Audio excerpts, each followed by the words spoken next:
قل هو اللہ احد، بنیادی نقطہ اسلام کا یہی ہے کہ اللہ ایک ہے، اور ہم کہتے ہیں ہر روز کتنے دفعہ کہتے ہیں اللہ اکبر، لیکن اگر دل کی گہرائیوں سے ہم سوچیں کہ کہہ کیا رہے ہیں، ہمارے منہ سے کیا لفظ نکل رہا ہے، اللہ اکبر کہہ رہے ہیں، معنی پر غور کریں تو اس کا مطلب یہ ہوگا پوری دنیا کچھ نہیں، کوئی طاقت سپر طاقت نہیں ہے، کوئی بڑا نہیں ہے، کچھ نہیں ہے، بڑا صرف اور صرف اللہ ہے۔ ہم نے اللہ کے سامنے جھکنا ہے۔ اللہ نے انسان کو آزادی دی ہے کہ اللہ کے علاوہ کسی کے سامنے نہیں جھکنا۔ اللہ نے انسان کو کہا ہے کبھی کسی انسان کے سامنے نہ جھکو، کبھی دولت کے سامنے نہ جھکو، کبھی اپنی خواہشات کے سامنے نہ جھکو، کسی حکمران کے سامنے نہ جھکو، آپ آزاد ہو۔ اللہ تبارک و تعالیٰ نے تمہیں آزادی دی ہے، اللہ تبارک و تعالیٰ نے تمہیں آزادی دی ہے، آپ آزاد ہیں۔ اللہ کے سامنے جھکے، اللہ جس جس کے سامنے جھکنے کا کہے گا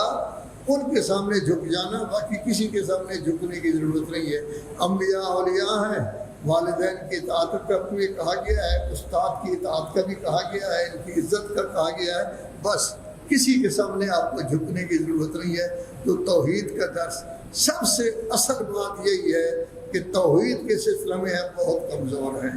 ابھی تک پوری طرح ہم قائل نہیں ہو سکے کہ سب سے بڑی طاقت اللہ ہے، سب سے بڑی طاقت اللہ ہے۔ اگر ہم قائل ہو جاتے تو ہماری زندگیوں میں بہت بڑا فرق ہوتا، چھوٹی چھوٹی چیزوں کے سامنے ہم نہ جھکتے، اللہ تبارک و تعالیٰ کی بات کو مانتے، تو آج ہماری حالت وہ نہ ہوتی کہ پوری دنیا ہمارے خلاف کام کر رہی ہے، مغرب مدد بھی کر رہی ہے،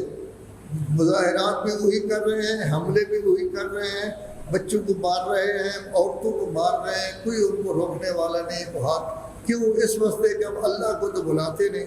اللہ کی طرف تو ہم متوجہ نہیں ہوتے، ہم انہی کے پاس جاتے ہیں، جی مہربانی کرو جنگ بند کر دو۔ جو حملہ کرنے والے ہیں ان کو کہتے ہیں مہربانی کرو جنگ بند کر دو، وہ بھی کہتے ہیں جنگ بندی ہونی چاہیے، جی ضرور جنگ بندی ہونی چاہیے، لیکن ہم اس کی مدد ہر صورت میں کریں گے، ہر چیز اس کو دیں گے، سب کچھ دیں گے۔ تو اللہ کی طرف ہمارا رجوع نہیں ہے، اس کا نتیجہ یہی ہے کہ ہم ہر جگہ مار کھا رہے ہیں۔